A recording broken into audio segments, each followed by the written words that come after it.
Communiqué officiel.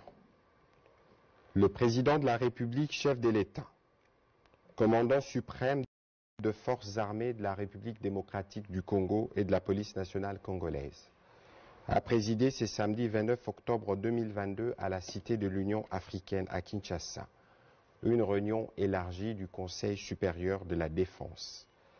Il a été question de faire le point de l'évolution de la situation sécuritaire dans le Nord Kivu, marquée particulièrement par une série d'attaques et l'occupation de quelques localités congolaises dans les territoires de Rutshuru par le M23 appuyé par l'armée rwandaise.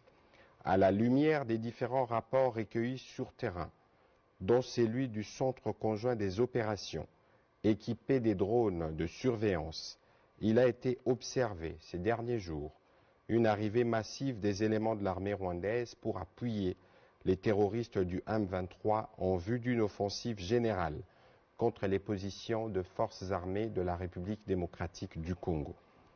Le Conseil supérieur de la défense a rappelé que cette offensive du M23, appuyée par l'armée rwandaise, vient de porter un énième coup au processus de paix de Nairobi et de Luanda engagé depuis plusieurs mois. Cette aventure criminelle et terroriste a rencontré une farouche résistance de forces armées de la République démocratique du Congo, déterminées à défendre la patrie jusqu'au sacrifice suprême. Ces affrontements ont provoqué un déplacement massif de plusieurs milliers de nos compatriotes, rendant encore plus difficile une situation humanitaire déjà préoccupante.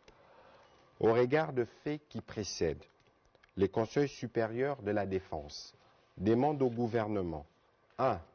D'expulser dans les 48 heures suivant sa notification M. Vincent Karega, ambassadeur plénipotentiaire du Rwanda en poste en République démocratique du Congo, et ce, en raison d'une part de la persistance de son pays à agresser la RDC et à appuyer les mouvements terroristes du M23 qui l'instrumentalisent à cette fin, et d'autre part du mépris teinté d'arrogance des autorités rwandaises vis-à-vis tant du processus de Nairobi et de Luanda que des recommandations de la communauté internationale, plus précisément des Nations Unies, de l'Union africaine, de la Communauté de l'Afrique de l'Est, de la SADC et des partenaires multilatéraux, exigeant unanimement la cessation des activités terroristes du M23 et de tout appui extérieur à lui, son retrait sans délai ni condition des localités congolaises occupées et le retour immédiat des populations déplacées. 2. D'envoyer en toute urgence une mission humanitaire pour porter une assistance à nos populations déplacées à la suite de ces attaques. 3. De prendre de nouvelles mesures supplémentaires de restriction d'accès au territoire congolais à l'encontre du Rwanda. 4.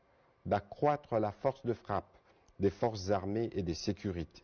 5. De réaffirmer la volonté de la République démocratique du Congo de rester engagée dans les processus de paix de Nairobi et de Luanda en vue de restaurer durablement la paix, la sécurité et la stabilité dans la région des Grands Lacs.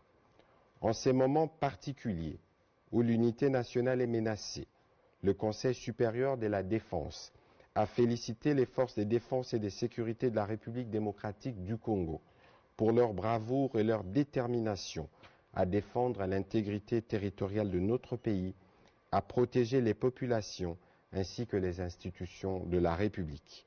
Il les exhorte à poursuivre leur noble mission. En vue de préserver l'unité nationale, le Conseil supérieur de la défense a rappelé la recommandation du président de la République, chef de l'État, celle de s'abstenir de tout type de discours, actes de violence ou des stigmatisations contre les communautés rwandophones pour ne pas prêter les flancs à l'ennemi. Il a encouragé les services de sécurité à veiller à la stricte observance de cette recommandation. Enfin, le Conseil supérieur de la défense remercie le peuple congolais pour l'élan de solidarité et de patriotisme manifesté à l'endroit de nos forces armées et de nos populations touchées par cette agression. Il a annoncé que le président de la République, chef de l'État, s'adressera à la nation dans les prochains jours. Fait à Kinshasa.